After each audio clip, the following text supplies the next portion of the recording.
Honey റോസിനെ വിമർശിക്കാനുള്ള right ഉണ്ട്. പക്ഷെ ഹണി റോസ് ഓർക്കേണ്ട ഒരേ ഒരു കാര്യം, എന്താ കാര്യം? കുറെ നാളായി ഇത് തുടങ്ങിയിട്ട്. ഇന്നെനിക്ക് രണ്ടിലൊന്നറിയണം.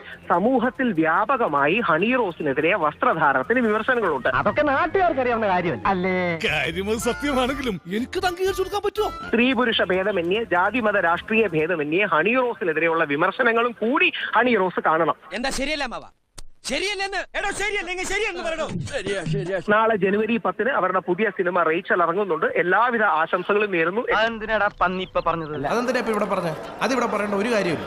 ഇന്നലത്തെ ഒരു ഊർജവും മാർജവും ഇല്ലല്ലോ. ഭാഷയ്ക്കൊക്കെ ഒരു മൃദുത്വം വന്നതുപോലെ അവർ കേസ് കൊടുക്കുന്നത് പേടിയുണ്ടോ? പേടി എനിക്ക് അങ്ങനെ പേടിച്ചു പോകുന്നവനൊന്നും അല്ല ഞാൻ. അല്ല, പേടിയല്ല, ഒരു ഭയം. ഭയം. ഇന്ത്യയിലെ പരമോന്നത നീതി കോടതിയെ വിമർശിക്കാൻ മടി കാണിക്കാത്ത രാഹുൽ ഈശ്വറിന് ഹണി റോസിനെ വിമർശിക്കാൻ മടിയുണ്ടാവും ചിന്തിച്ചാൽ. അത്രയും വേണോ? വേണം, കുറച്ച് കടുപ്പത്തിരിക്കട്ടെ. ഹണി റോസ് വിമർശനത്തിന് അതീതയല്ല.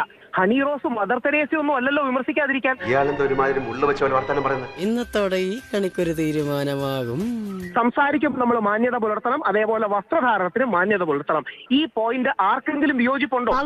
ഇതെല്ലാം കൂടി നമ്മള് കുറ്റായോ? വേണ്ടാട്ടോ, നീ ചായ അടിച്ചാ മതി, നീ എന്നെ അടിക്കാൻ നിൽക്കണ്ട. ലാലേട്ടൻ, നമുക്ക് എല്ലാം ഇഷ്ടമുള്ള ആദരണീയനായ ലാലേട്ടൻ ഇതേ സെക്ഷലി കളേർഡ് റിമാർക്ക് മിണ്ടാതിരുന്നാലും എന്തിനാ ശ്യാമള വെറുതെ മെക്കിട്ട് കയറുന്നത്? മോൺസ്റ്റർ എന്ന സിനിമയിൽ ഇതേ സാഹചര്യത്തിൽ ഹണി റോസിനോട് പറയുന്നത് വളരെ ചിരിച്ചുകൊണ്ട് ഹണി റോസ് കേട്ടുകൊണ്ട് നിൽക്കുകയല്ലേ?